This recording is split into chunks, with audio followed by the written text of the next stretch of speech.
10월 21일 금요일 황장수의 뉴스 브리핑 시작하겠습니다. 제가 뉴스 브리핑을 하니까요, 이런저런 말들을 하는 사람들이 많은데요. 제가 항상 이 뉴스 브리핑을 보는 분들을 좀 생각을 하고 보시라는 의미에서 말씀을 드리는데, 저보고 이래라 저래라 말 절대 하지 마십시오. 저는 제가 하고 싶은 대로 합니다. 제가 뉴스 브리핑을 하는 거요, 제가 1등한 어떤 고집이나 신념이 없다면 1년 5개월 동안 돈도 안 되는 일을 누가 이렇게 열심히 할 수 있겠습니까? 제가 미치지 않았습니다. 저도 신념으로 하는 일이니까요. 신념으로 하는 일에 대해서 어떤 말씀을 하지 말고 그냥 지켜보시고 못마땅하면 제 사이트를 보지 마세요. 제가 보지 말라고 이야기할 권리는 있지 않습니까? 그래서 제가 당신들 일부를 갖다가 불쾌하게 하거나 당신들 일부를 충족시키려고 하는 게 아닙니다.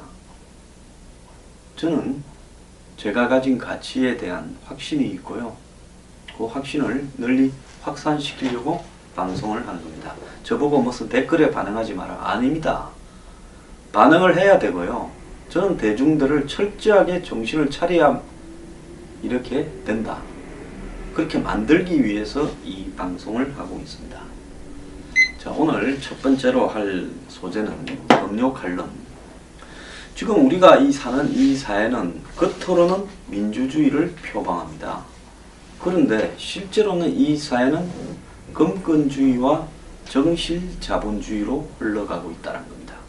최근에 최순실과 그의 딸 정유라, 그리고 여야가 보이는 정치 행태들, 자, 이런 모든 부분이요, 저는 궁극적으로 정권을 잡기 위한 집요한 어떤 노력들, 그리고 그 과정에서 나오는 부패, 이런 거라고 봅니다. 문재인 대표의 대북 발언들도 결국은 그런 목적에서 나온다고 봅니다. 왜? 20, 30%가 그런 발언을 열렬히 환영을 하는 것이 한국의 현실이니까요. 그런데 문재인 대표는 그렇게 이 이념적인 문제에서는 열려서 왼쪽으로 와 있으면서 왜 경제적인 문제에서 국민성장 운운하면서 재벌연구소, 4대 재벌연구소 소장들을 만났을까요? 노무현 정권에서 노무현 전 대통령은 가지지 못한 자, 없는 자, 서민의 울분을 이야기하면서 왜 실제로 정책은 삼성 등 대기업에 유리하게 했을까요? 그래서 노무현의 역설이라고 제가 말하지 않았습니까? 그것은요, 입으로 아무런 그 고상한 말을 하더라도 안보를 튼튼하게 하겠다, 입으로 경제를 살리겠다, 입으로 남북이 평화적으로 교류 협력해야 된다, 이렇게 말을 하더라도 그 근본적인 목적은 금권자본주의와 정실자본주의를 하기 위한 권력 장악에 있다. 저는 솔직히 그렇게밖에 안 봅니다. 자, 그러면 우리 대중들은 민주주의를 갖다가 입에 달고 사는 이런 사람들에게 속아 넘어가서 결국은 금권 정치를 해서 주머니에 돈을 채우고 부패한 사람들을 옆에 두고 부패 커넥션을 형성해서 한마디로 이 권력이 가져다주는 돈과 그 다음에 달콤함에 취하기 위함이 아닌가, 이런 생각도 듭니다. 자, 금권 정치의 학술적 용어는요, 경제력이 있는 소수의 부유한 계층이 지배하는 정치입니다. 자, 경제력이 있는 사람이 무조건 정치판에 뛰어들어서 장관을 하고 국회의원을 한다, 이 이야기가 아니라요, 나라의 모든 흐름이 궁극적으로 경제력이 있는 소수에 의해서 그들을 위한 방식으로 흘러간다, 이런 부분이죠. 한국에서는 흔히 검역에 의해서 좌우되는 정치를 말하고 있습니다. 자, 이 고대 그리스에서 아리스토텔레스가 이 덕에 의한 정치와 부에 의한 정치를 이렇게 대립을 시켜서 설명을 했고, 플라톤은 종교의 지배와 부에 의한 지배를 갖다가 대립시켜서 했는데요. 그때도 돈이 많은 사람들이 정치에 영향력을 미치고 있었고, 그로부터 2000년이 훨씬 지난 지금도 역시 그러하다는 겁니다.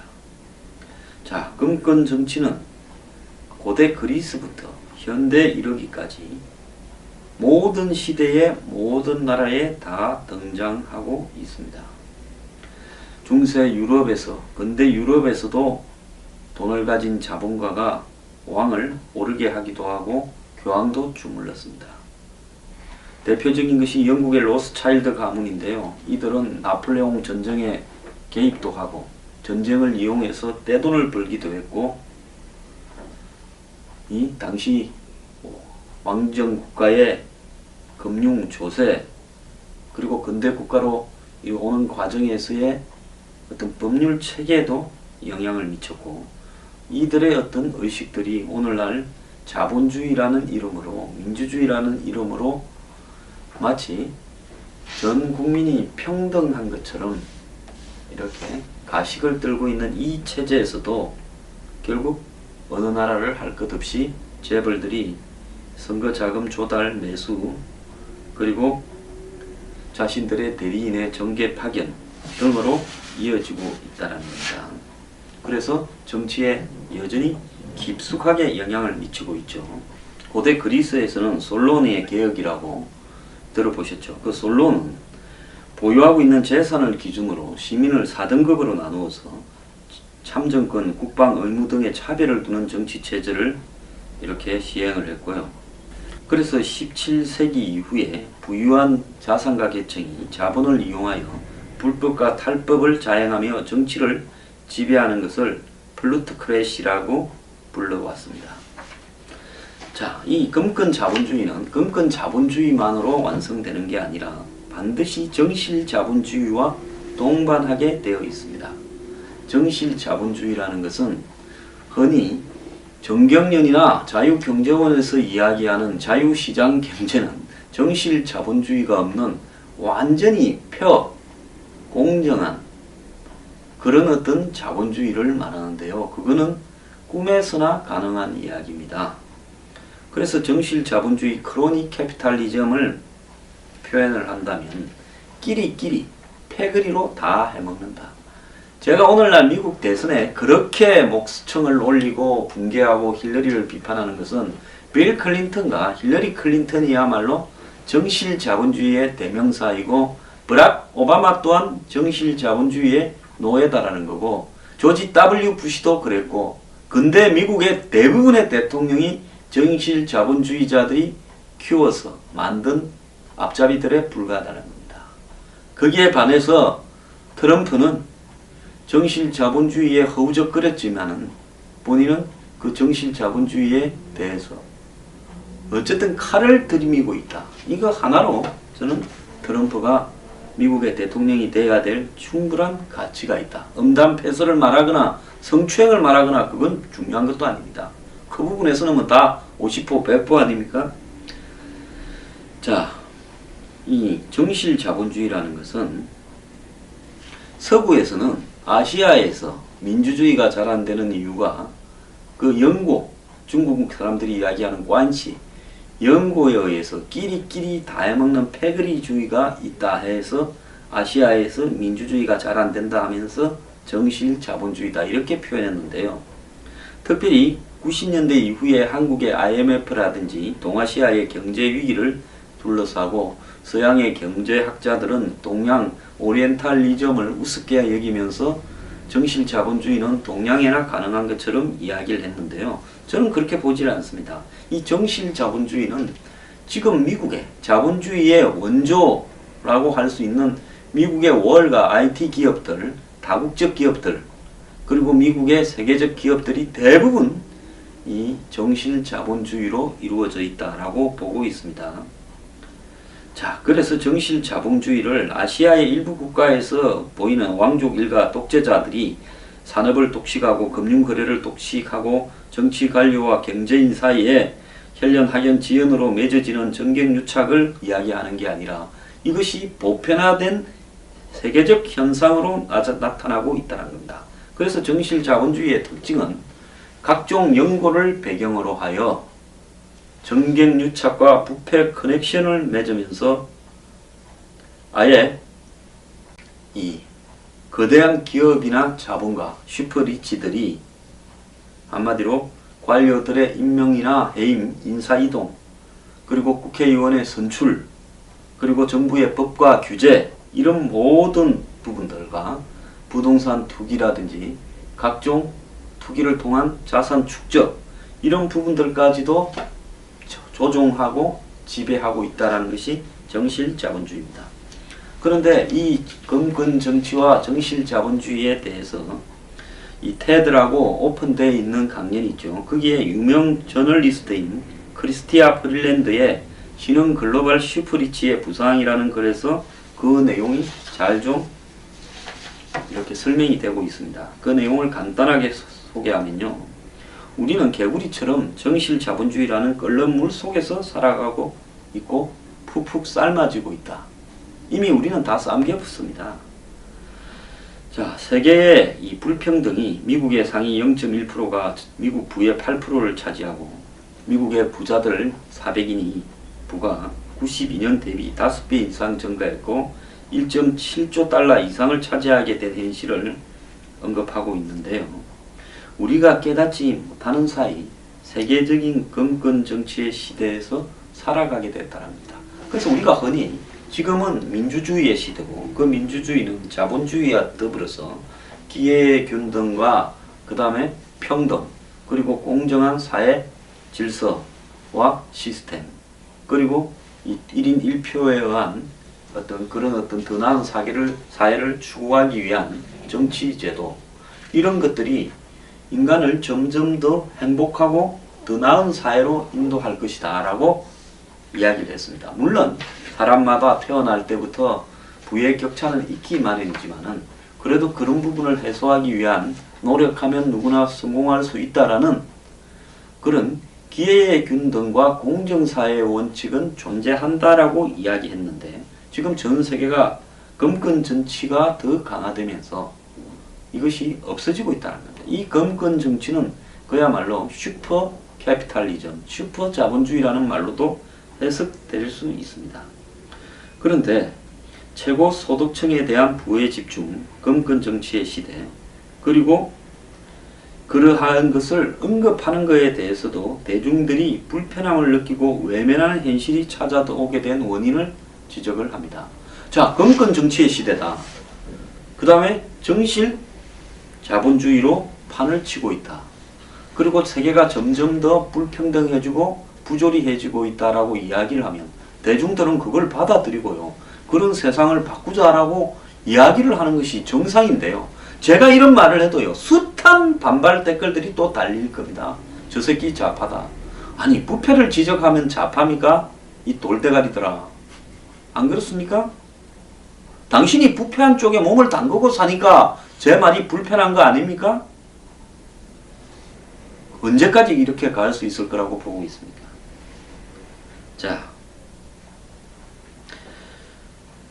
우리가요, 단순히 검건 정치가 돈 많은 사람이 지배하는 정치 시대가 아니라 정실야합과 자본주의라는 최악의 조합인 정실자본주의의 시대에 들어섰다는 겁니다. 과거에 중국에 우리가 이 청나라와 또 중국의 순원이 세운 중국의 초기 국민당 정부, 이런 게 딱 보면 자본주의라고도 볼 수 없고 왕조라고도 볼 수 없는, 한마디로 돈과 연고, 부패가 지배하잖아요. 거기 보면 그런 걸 다룬 소설이나 영화에 많이 나오지 않습니까? 군벌과 또 돈을 많이 축적한 사람과 이런 사람들, 또 정치인들이 어떻게 서로 짜고 말아먹는가 하는 부분이 잘 나오지 않습니까? 그때는 자본주의가 아니겠어요. 그냥 정실연고 시스템이죠. 근데 그게 이제 자본주의 시스템하고 서로 결합까지 했다는 겁니다.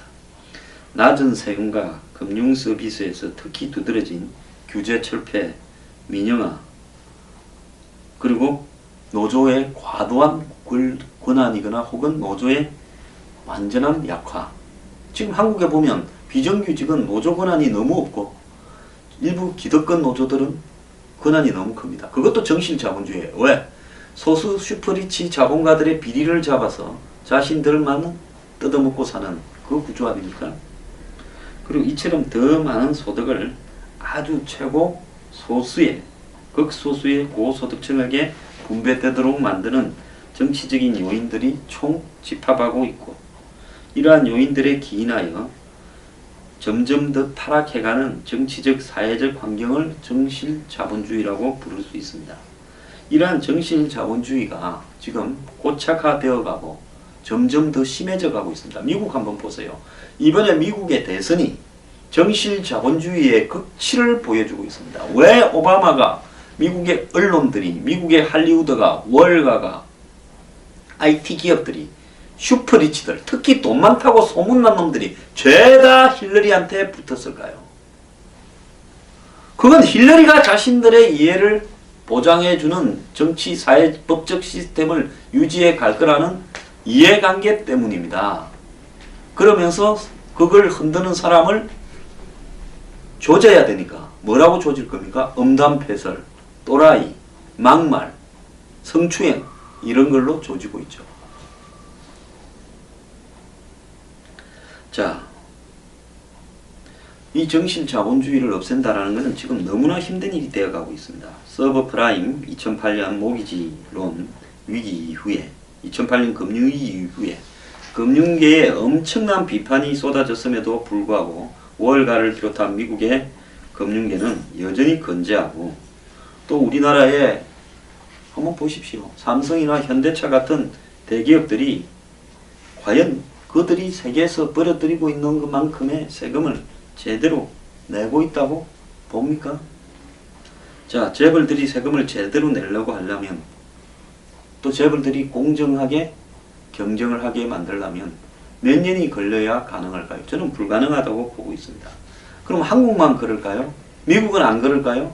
미국의 월가들이 사고 쳐놓고는 떼돈 벌어먹는다고 파생상품으로, 그것도 금융규제를 빌 클린턴이 99년인가 완화해줘서 만드는 거 아닙니까? 그랬는데 그 책임은 미국의 국민들이 다 세금으로 메꿨습니다. 그래서 이 사악하지 마라 이야기를 하고 있지만은 미국의 중상층만큼이라도 우리가 슈퍼리치나 재벌들이 돈을 내게 하려면 그것도 요원한 일이라는 거죠. 미국에도 초상류층은 자신이 버는 만큼의 세금을 턱없이 작게 내고 있습니다. 자, 세계화, IT, 기술혁명 이런 걸 통해서 아이디어만 있으면 돈 번다고 다 선전하죠. 그래서 누구나 각 분야에 이렇게 초고소득층이 금방 될 수 있다. 그거요, 다 뻥입니다. 미국에서도요, 있는 놈 자식이 또 있고, 간혹 가다가 페이스북이니 뭐니 해서 IT 쪽에 아이디어로 떼돈을 버는 놈들이 나오지만은 그 놈들은 인간이기를 포기한 놈입니다. 페이스북 창업자 주크버그가 있죠. 그 친구가 그걸 갖고 떼돈을 버는 과정에서 저지른 죄악들은 말을 할 수가 없습니다. 빌 게이츠는 안 그랬습니까? 자, 대부분의 사람들이 마치 경제, 제조, IT 분야, 문화, 정치 이런 부분에서 슈퍼스타가 되면 떼돈을 벌 수 있다. 그래서 아이디어 하나로 떼돈을 벌 것처럼 이야기를 합니다. 자, 그런데 그것은 원천적으로 불가능하고요. 가끔씩 이렇게 서민의 평범한 자제들 중에서 악마의 탈을 쓴 사람 하나, 둘이 그런 식으로 이렇게 올라가기도 합니다. 그래서 그렇게 한 사람이 슈퍼리치가 되면 수많은 사람들이 그 사람에게 돈이 빨려 들어갑니다. 자, 아이폰이 있습니다. 이미 죽었습니다만은 애플의 스티븐 잡스 하나 돈 벌어주려고 얼마나 많은 전 세계의 서민들이, 저도 서민입니다만은 이 아이폰에 돈을 갖다 바쳤겠습니까? 이거를 제조하는 이 대만의 업체, 중국에서 하청에서 만들고 있죠. 그 업체의 노동자들은 얼마를 벌겠습니까? 그러니까 한 사람한테 갖다 바치기 위해서 전 세계가 봉사하는 이런 현상이 가능한데요. 그러면 어떻게 이렇게 불합리한 시스템이 유지되고 있을까 하는 부분은 그것이 경제는 원래 그런 것이다 이렇게 말하면 사기입니다. 그것은 그 슈퍼리치를 이해관계를 보호해주는 법과 제도, 정치 권력의 배경이 있기 때문에 가능한 겁니다. 자, 이러한 상황에서요, 정실 자본주의는 상황을 더 나쁘게 만듭니다. 자, 일단 수단과 방법을 가리지 않고 슈퍼리치, 즉 떼돈을 버는 초상류층에 올라갔다 하면 올라간 사람은 자신의 부를 이용해서 자신들의 경쟁자들을 정치 사회적으로 제거하고, 한국에도 그런 게 얼마나 많습니까? 아이디어 하나 가지고 뜰 수 있는 수많은 벤처나 중소기업이 있지만은 대부분 다 잡아먹히지 않습니까? 대기업들한테. 자, 자신들에게 유리하게 이렇게 만드는 사업적 환경을 만들어 버립니다. 한국에서 그런 것들이 곳곳에서 다 목격되고 있지 않습니까? 단순한 음모론이라고 보기에는 이 대한민국이라는 나라에서 그런 사례가 너무 많다. 저는 100% 동조를 합니다. 그러면 미국의 뭐 애플이나 구글이나 마이크로소프트나 IBM이나 이런 회사들은 그러지 않고 스타벅스는 그러지 않을까요? 다 마찬가지죠. 글로벌 기업들도 똑같은 방식으로요. 자, 자신들에게 유리하게 제도를 만듭니다. 자, 글로벌 기업들이 세계적으로 진출하기 좋게 WTO니 FTA를 통해서 그렇게 만들어 갑니다. 그것만 그렇게 만듭니까? 더 나아가서요, 그 글로벌 기업들이 한마디로 탈세를 엄청나게 해댑니다. 그래서 미국에 있는 유명한 IT 기업들, 애플도 마찬가지예요. 전부 다 해외에 회사들을 만들어 가지고 돈을 제대로 세금을 내지 않고 있다는 것은 모두가 다 알고 있습니다.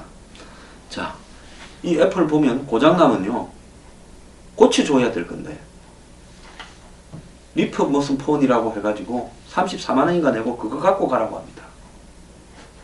이거 원가 얼마 들어가겠습니까? 고장나면 고쳐주지 않는 것. 외제차 모시는 분들 고장나면 보증기간 지나면 수리비 엄청나게 비싸게 받죠. 그 모든 것들, 자, 왜 애플은 뜯지 못하게 합니까? 이 모든 것들이요, 상식처럼 비춰지지만은 그 속에 법과 제도를 자신들에게 유리하게 만드는 어떤 꼼수들이 숨어 있는 겁니다.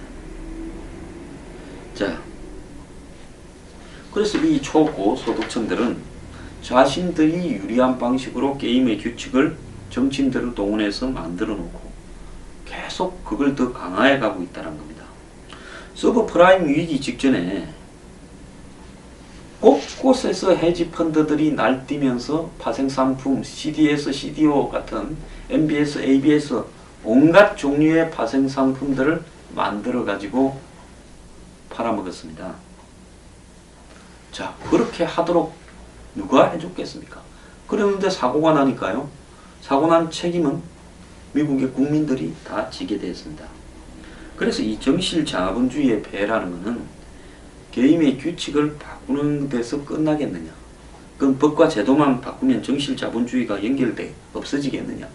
정실 자본주의는 귀족 자본주의고, 현대 자본주의에서는 분석적, 수학적, 금융 관련 지식이 얼마나 중요한지 알고 있는 초고소득층들은 자녀들 교육에 엄청난 돈과 자원을 쏟아붓고 있고, 중상층도 이런 교육에 뛰어들고 있고, 결국 이런 막대한 교육비 경쟁은 미국에 있는 하버드, 스탠포드, MIT 같은 이런 아이비리그 대학 이런 부분에서 완성이 되고, 최종적으로 결국은 여기에 들어간 사람 0.01%, 한국도 마찬가지 아닙니까? 자식 교육에 엄청나게 쏟고 있고, 최순실이 딸 정유라를 이대에 보내고자 했던 것도 권력으로 딸을 이대성으로 만들지 않았습니까? 그래서요, 있는 집 자식들이 유리하게 만들기 위해서 지금 3,800가지나 되는 대학의 자율에 의한 대학 입시 방법이 이렇게 퍼지고 있는데, 이 방법에 대해서조차도 일반 국민들은 분노하지 않습니다. 혹시 내 자식도 저 기회에 비집고 들어갈 찬스가 있지 않을까라는 어리석은 생각을 하죠. 제가 볼 때 공부 잘하는 게 중요한 게 아니라 요즘의 입시는 전략을 잘 짜서 기획을 잘하고 그 전략에 따라서 연구를 잘 만드는 것이 더 중요하다라는 생각이 들어요. 그렇지 않습니까? 공공연한 고등학교의 내신 조작, 성적 조작도 이루어지고 있고 대학의 입학사정관이니 무슨 대학의 수신이 이런 과정 속에서 얼마나 많은 부정들이 이루어지고 있는가 아직도 모르겠습니까? 왜 성적을 조작할 수 없는 옛날식 학력고사로 제가 복귀하자고 그렇게 이야기하는데도 그걸 이 나라의 대통령이나 국회의원이나 교육부 관료들이나 왜 그렇게 하지 않겠습니까? 더 나아가서 왜 그것이 여론화되지조차도 못하고 있습니까? 왜 야권은요 마치 그것이 전인교육을 가는 방향인 척 야권이 지배할 때 이런 입시 제도를 더 만들어 버렸을까요? 그런데 왜 그런 야권에 대해서 일반 국민들은 분노하지 않을까요? 대학 입시에 관해서 공정한 경쟁을 파괴하는 이런 제도는 현재 한국의 보수 진보 여야 좌우가 합작으로 만들어내온 제도인데요. 그걸 양쪽의 빠돌이들은 그냥 숙명처럼 존중하고 있다는 겁니다. 웃기지 않습니까? 자, 그래서 자기 자식들도 더 교육시켜서 더 좋은 인맥관계를 만들어서 연고주의에 의해서 정실자본주의에 더욱더 뛰어들도록 하고 있다는 겁니다. 그런데 이런 정실자본주의와 건건정치의 성향은 결국 중산층의 파괴를 가져오고 정치 시스템을 완전히 돈의 노예로 만들어버리고 그리고 세계화와 IT화 이런 노동력의 축소 이런 것들은 한마디로 수많은 사람의 일자리를 상실하게 하고 더욱더 서비스 업종의 낮은 일에 몰두하게 만들면서 일과 여가와 소득을 줄여가는 방향으로 작용하고 있다는 겁니다. 자, 일자리가 점점 없어질수록 경쟁은 점점 낮은 일자리 쪽에 치열해지면서 월급이 줄어들고 여가 시간은 더 줄어들고 많이 일하게 될 수 있다는 겁니다. 그러면서 빈곤이 보편화되고 취업난이 가중되고 아수라장 같은 세상을 만들고 있는데요. 자, 이 글에서 보면 GM은 수십만 명을 고용했지만 페이스북, 과거에 미국의 자동차 회사 GM은 수십만 명을 고용을 했죠. 페이스북은 10,000명 이하고 제3세계에서는 수억 명의 사람들이 월급을 제대로 못 받고 착취당하고 있습니다. 수십억일 수 있겠죠. 선진국의 중산층조차도 일자리를 찾으러 길거리를 헤매고 그리고 늘어난 경제적 성장의 파이는 딱 두 사람한테 돌아가죠. 하나는 오나 또 하나는 그들의 대리인인 CEO나 CFO 이런 사람들 또 하나 주주들, 대주주들 그리고 그 부스러기들을 정치인들이 뜯어먹죠. 관료들이 뜯어먹죠. 그리고 점점 더 일반 가계, 노동자들에게 돌아가는 몫은 줄어들고 있습니다. 자, 늘어난 파이만큼 파이를 늘리고 그러면 밑으로 떨어지는 것도 늘어날 거다라는 낙수 효과는 말짱 뻥이 돼버린 지 오래됐고 그런 것은 경제 법칙에나 등장하는 이야기입니다.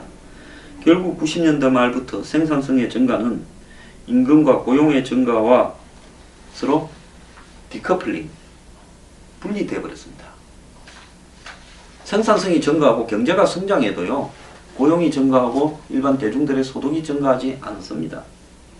자, 이런 디스토피아적인 끔찍한 공포스러운 현실들만 판을 치고 있고 앞으로도 회사는 얼마나 큰 회사들, 대기업들이, 다국적 기업들이, 세계적 기업들이 벌어먹던 이 임금이나 일자리는 점점 줄어들 겁니다.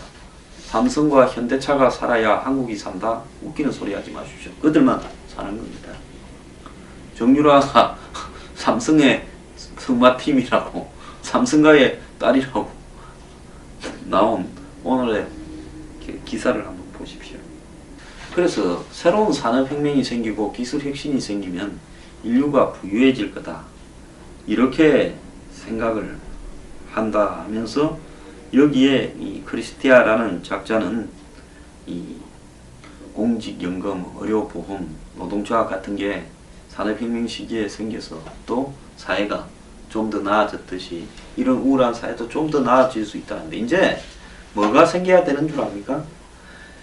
이런 세상이 점점 더 가중이 될 거고 심해질 겁니다. 그럼 이런 세상을 제어할 수 있는 거는요, 건건 정치와 정신 자본주의의 피해자인 대중들이 자각을 해서 정치적으로 각성을 해서 정치 사회 시스템을 이 점정부가 소수에게 이렇게 몰리고 그것을 보장해주는 사회로 가고 일자리가 없어지고 다수가 빈곤해지고 다수의 주거나 또 생계가 어려워지는 이런 세상을 막기 위한 정치적 합의를 다수의 힘으로서, 그거야말로 민주주의죠, 만들어내려는 노력밖에 없다라는 겁니다. 그걸 만들어내지 못하면요, 이 사회는 다시 19세기 말이나 20세기 초반과 같은 혁명의 소용돌이로 이렇게 번져갈 건데요. 그 혁명은 그야말로 좀비들이 판치는 아비규환 같은 세상이 될 수 있습니다. 자, 좋게 그렇게 갈래? 안 그러면 갈 때까지 다 가서 약육강식으로, 한마디로 피를 보면서 그렇게 갈래? 그 선택만 남아있는 사회다. 저는 그렇게 보고 있습니다.